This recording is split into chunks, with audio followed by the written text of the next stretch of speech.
तोहरा जैसन से लफीस के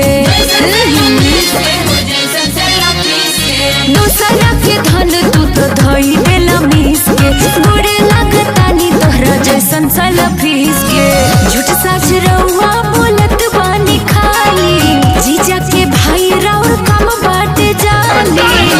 अरे खैला न होली के मिठाइया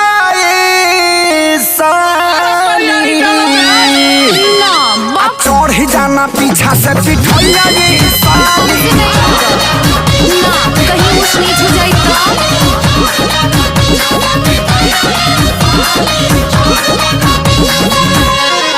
राउर हमर होली खेलल साचो में झगड़ा के घर लगता बड़ी डर लगता जीजा राउर पिचकारी ला मोहर लगता।